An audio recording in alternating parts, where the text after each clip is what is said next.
Long March two Dhaka মানে গোপালগঞ্জ থেকে মানে 3 থেকে 5 লক্ষ লোক ঢাকাতে যাবে। কি জন্য? ডক্টর মোহাম্মদ ইউনূস স্যার যে জাতিসংঘের অধিবেশনে গিয়েছেন আমেরিকাতে, যে ডক্টর মোহাম্মদ ইউনূস স্যার যেন ব্যাক করতে না পারে, এই জন্য ঢাকায় যাবে। কি করবে? ঢাকায় গিয়ে আচ্ছা, যে পরিকল্পনাটা যারা করছে তার কথাই শুনি, এই মাথা মোটার কথাটা শুনি কি বলে সে।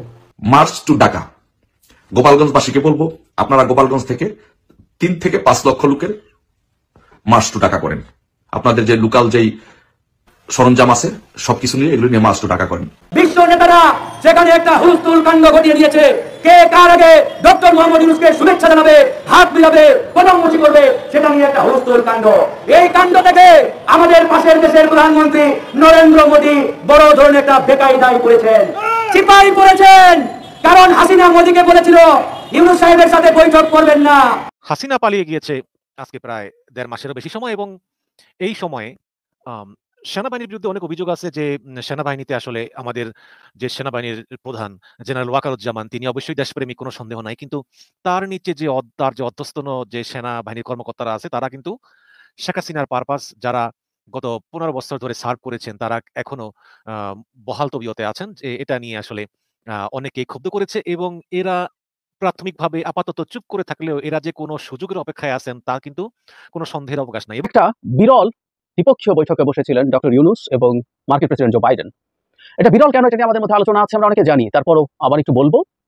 একই সাথে আরো কয়েকটা ব্যাপার একটু যোগ করতে চাই যে এই বিরল বৈঠকটার বার্তা কি। এবং আমি বিশ্বাস করি, আমি আমার আগের একটা ভিডিওতে এটা বলেছি, যেটাতে তাদের এই বৈঠকটা জানাজানি হওয়ার পর বলেছি, সেটা হলো এটার একটা গুরুত্বপূর্ণ বার্তা আছে ভারতের প্রধানমন্ত্রী নরেন্দ্র মোদীর প্রতি, সিরিয়াস বার্তা আছে।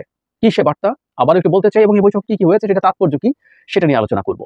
বাংলাদেশের 1500 ছাত্রছাত্রী এবং শিশু হত্যা করা হয়েছে। বাংলাদেশিদের মাঝে সেই ইমোশন এবং আবেগ আরো 1000 বছর বাঁচিয়ে রাখতে হবে, এই স্বাধীনতাকে বাঁচিয়ে রাখতে হলে। রিজওয়ানা চৌধুরী বলেছেন ভারতের সাথে আমাদের সম্পর্ক চালিয়ে যেতে হবে। হ্যাঁ, কথা সত্য, কিন্তু সেই উদ্যোগ ভারতকে নিতে দিন। এখনো পর্যন্ত এত বছরে কোনোদিন তিস্তার চুক্তি হয়েছে? হয় নাই। তো আপনি কি মনে করেছেন এই যে হাজার হাজার টন প্রতি বছর ইলিশ দিয়ে হাসিনার আমলে ইলিশ দিয়ে হাসিনা কোনো কিছু ভারতের কাছ থেকে পেয়েছে? পায় নাই। আপনি কি করে মনে করছেন 3000 টন ইলিশ দিয়ে আপনি বাংলাদেশ উদ্ধার করে ফেলবেন? বাংলাদেশের অন্তর্বর্তী সরকারের প্রধান উপদেষ্টা ডক্টর মোহাম্মদ ইউনূস, তিনি আমেরিকায় গিয়েছে জাতিসংঘের সাধারণ অধিবেশনে যোগদান করার জন্য। সেখানে এমন কিছু আলোড়ন সৃষ্টি করেছে, যার কারণে কিন্তু বলতে পারেন অন্যদিকে আমাদের পার্শ্ববর্তী বন্ধু রাষ্ট্র ভারতের প্রধানমন্ত্রী নরেন্দ্র মোদীর কিন্তু গা জ্বলে পুড়ে ছাই হয়ে যাচ্ছে। কেননা তিনি কিন্তু বলেছিল যে আমাদের বাংলাদেশের অন্তর্বর্তী সরকারের প্রধান উপদেষ্টা ডক্টর মোহাম্মদ ইউনূসের সাথে সে ওখানে বৈঠক করবে না। হ্যাঁ, কিন্তু তিনি বৈঠক না করলেও কি হবে, এদিকে কিন্তু বিশ্ব নেতারা ডক্টর ইউনূস সাহেবের সাথে গলা ধরে ধরে বৈঠক করছেন এবং গলা ধরে ধরে তার সাথে মোলাকাত করছেন। আর এটা দেখে কিন্তু ভারতের গা জ্বলবে, এটাই কিন্তু স্বাভাবিক। প্রিয় দর্শক, আরও একটা গুঞ্জন আপনারা হয়তো ইতিমধ্যে শুনতে পাচ্ছেন যে ডক্টর ইউনূসকে জাতিসংঘ থেকে আর দেশে ফিরতে দেওয়া হবে না।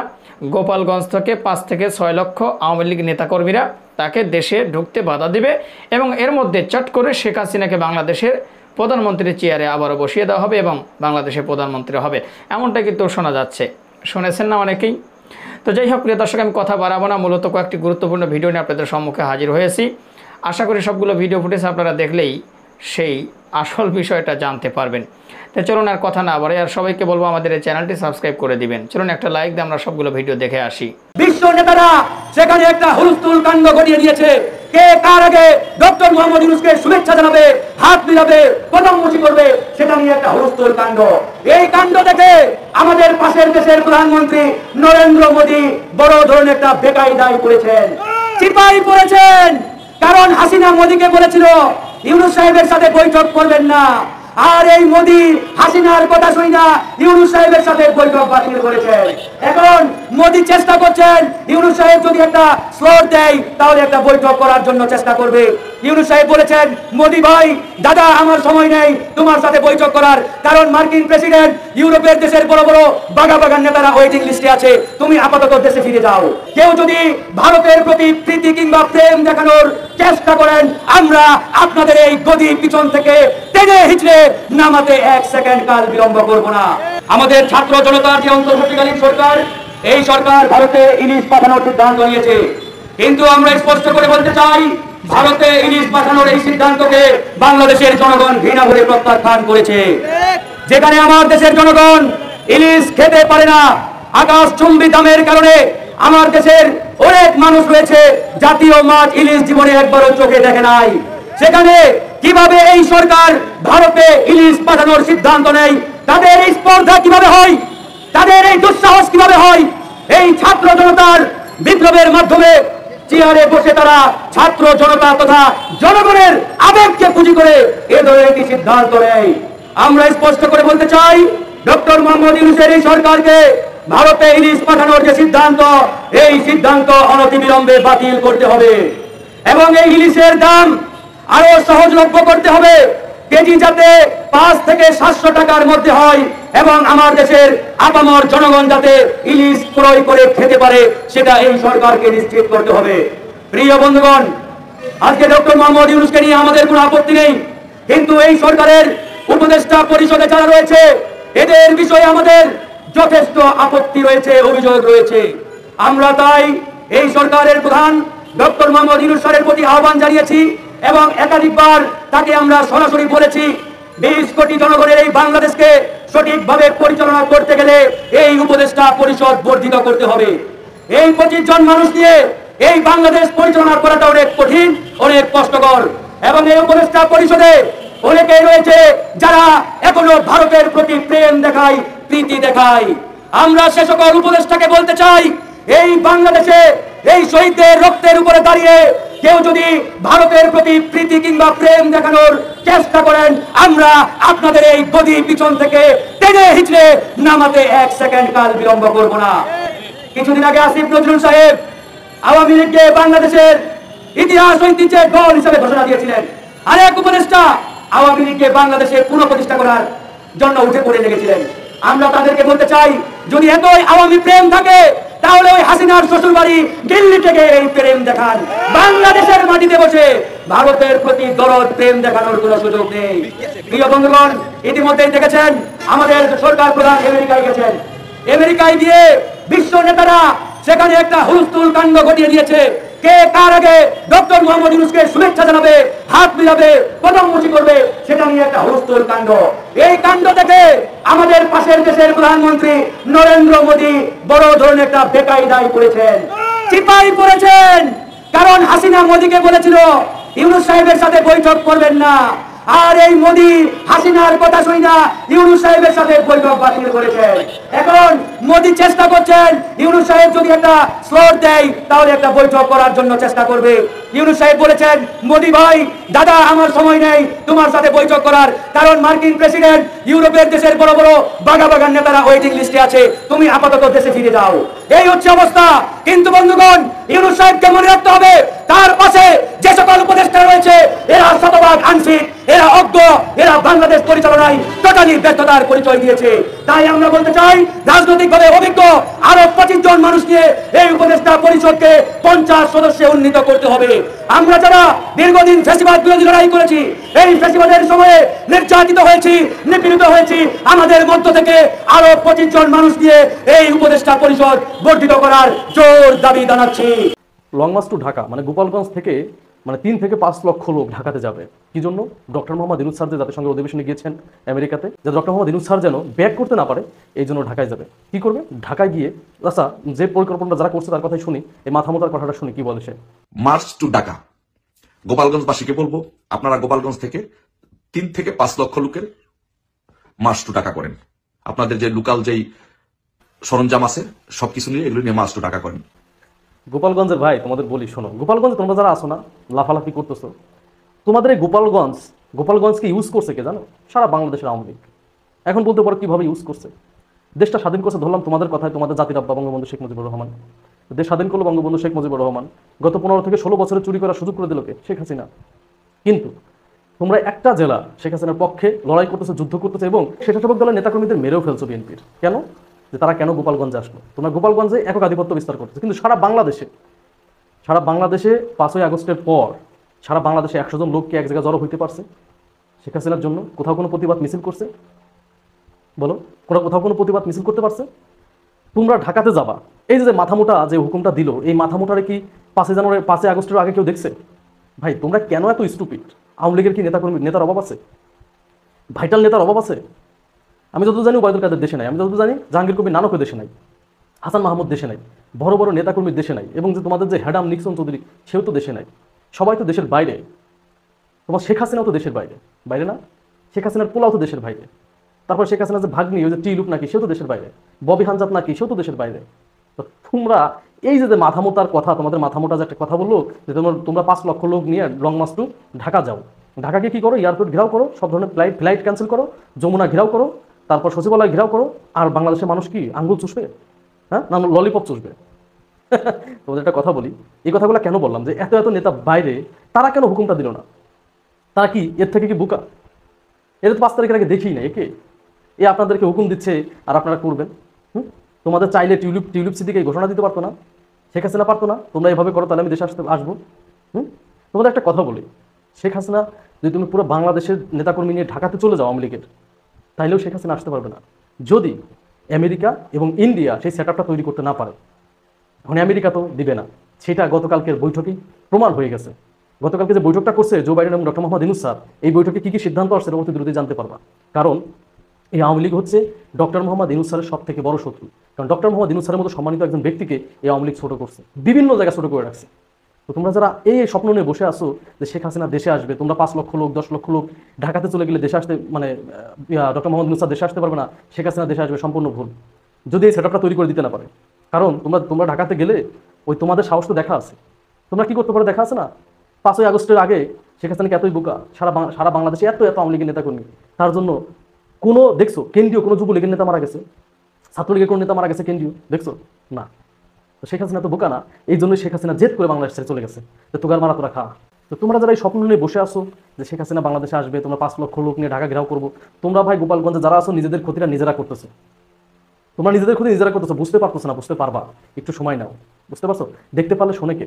ডক্টর মোহাম্মদ ইউনূস স্যারের সাথে কথা হয়েছে না? ডক্টর মোহাম্মদ ইউনূস স্যার যদি জাতিসংঘের অধিবেশনে ভাষণ দিয়ে দেয়, সে কিন্তু বাংলাদেশের রাষ্ট্রপ্রধান হিসেবে ভাষণটা দিবে। সেক্ষেত্রে তোমাদের যে শেখ হাসিনা যে দাবি করে নিজেকে প্রধানমন্ত্রী, শেখ হাসিনা বাংলাদেশে আসতে পারবে না। এবং এই যে ডক্টর মোহাম্মদ ইউনূস স্যারের সাথে সুন্দর একটা চুক্তি যে বিএনপির এবং বিভিন্ন রাজনৈতিক দলের হয়েছে, এটার প্রমাণ হচ্ছে গতকালকে যে সেনাবাহিনীর প্রধান যে ঘোষণাটা করছে 18 মাসের মধ্যে নির্বাচন হবে। করো, 18 মাসের ভিতরে ফিরে আনো। 18 মাসের ভিতরে তোমরা যেটা করতেছো আওয়ামী লীগের পরিণতি আরো ভয়াবহ হবে, শুধু দেখতে থাকবে। সেই সব পাগলামি ছাড়ো ভাই, যে পাগল ছাগল অনেক কথাই বলবে, উস্কানি দিবে, তোমাদেরকে একটু কেন মাঠ গরম রাখার জন্য তোমাদের একটু উস্কাই দিবে যে তোমরা মাঠ গরম করো। এখন আবার অনেকে দেখলাম অনলাইনের আওয়ামী লীগের আধিপত্য বেশি, কারণ ভাই রাজপথে তো আওয়ামী লীগ নাই, ওরা তো এখন অনলাইন হয়ে গেছে, অনলাইনের উপর নির্ভর হয়ে গেছে। সো এই ধরনের এই উস্কানি এইসব কথা শুনে কেউ রাজপথে যাবে না ভাই, নিজের ক্ষতিটা নিজে করবা।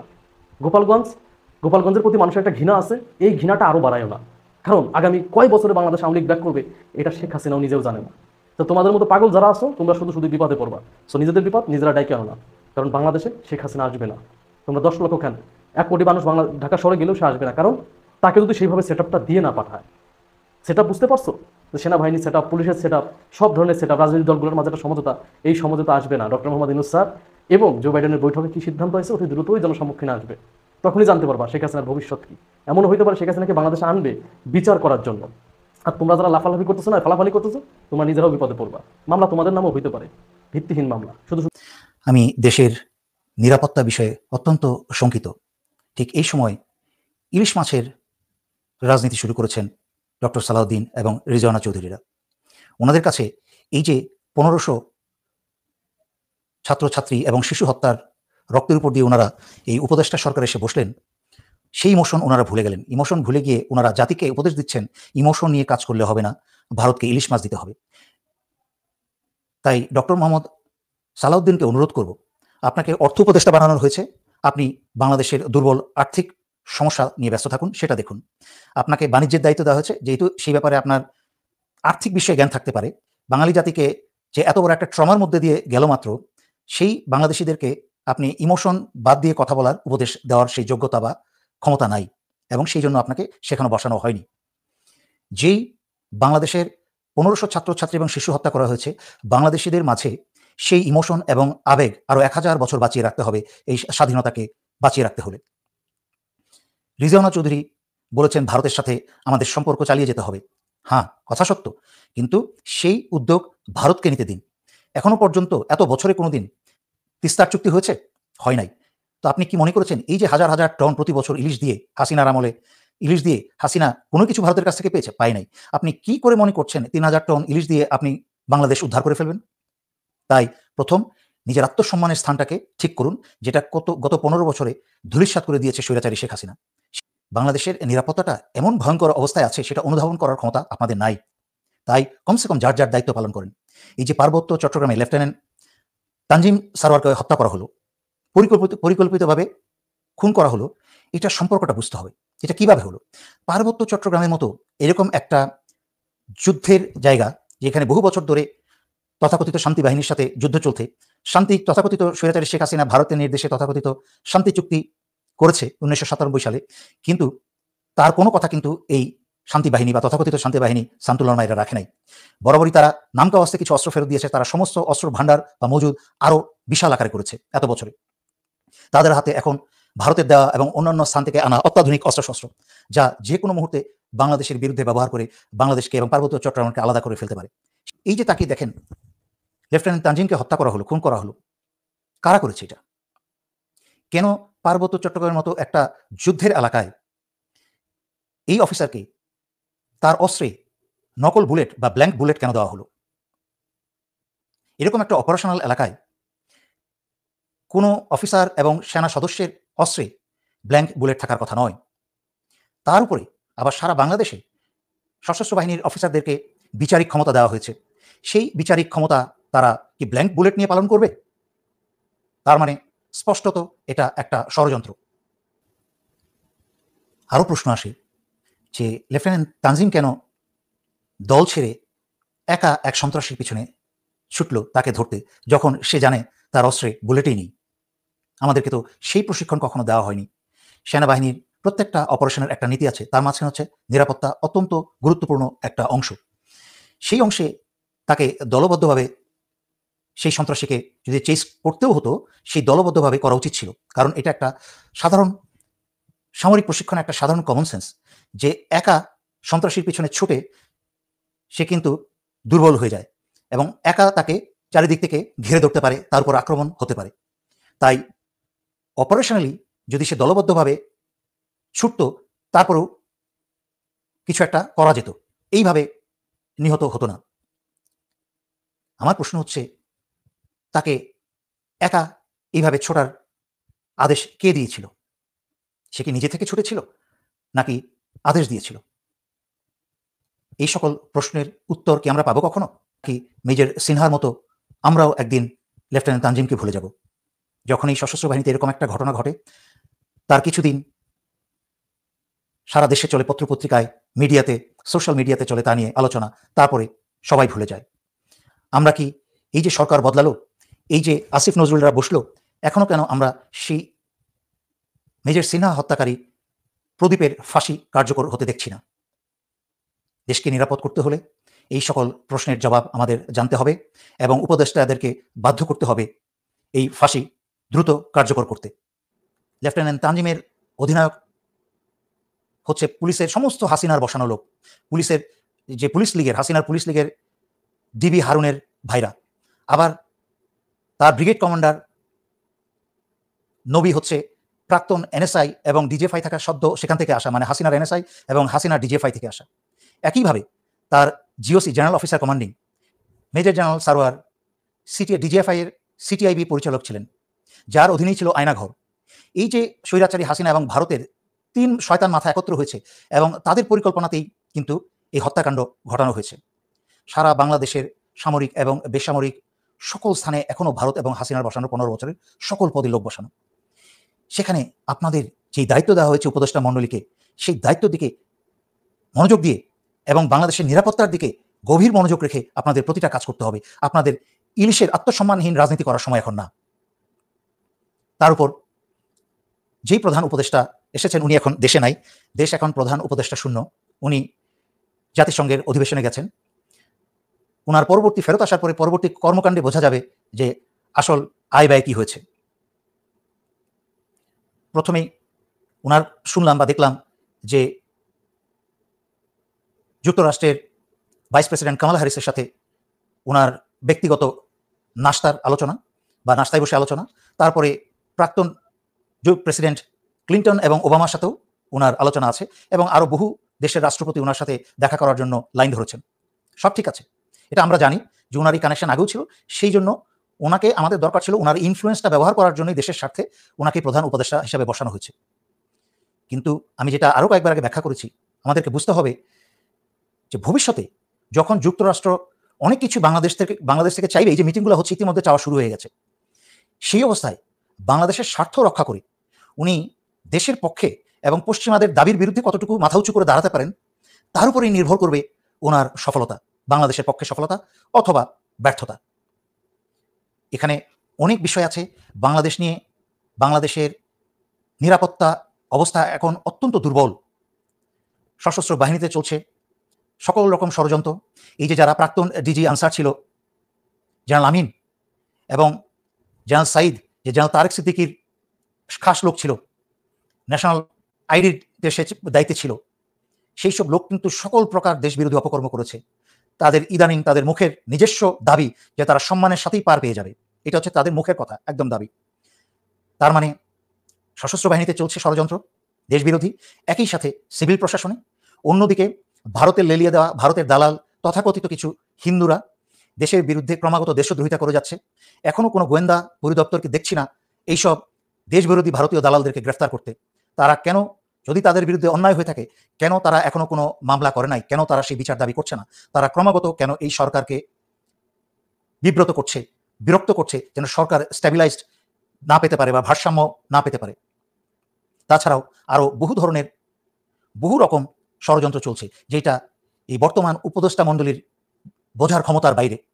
তাই আবারও রিকোয়েস্ট করব, আপনারা যার যেই বিষয়ে জ্ঞান আছে সেই বিষয়ে কাজ করেন। এবং আমি এই আশা করব স্বরাষ্ট্র উপদেষ্টার কাছ থেকে যে পুলিশে যারা ফেরত এখনো আসেনি তাদেরকে ডেজার্টার ঘোষণা করে, পলাতক ঘোষণা করে দ্রুত তাদেরকে গ্রেফতারের এবং বিচারের আয়তায় আনা হোক। এবং তাছাড়া গণহত্যার সাথে যারা জড়িত তাদের বিচার কার্যক্রম সবার কাছে আর উন্মুক্ত হোক।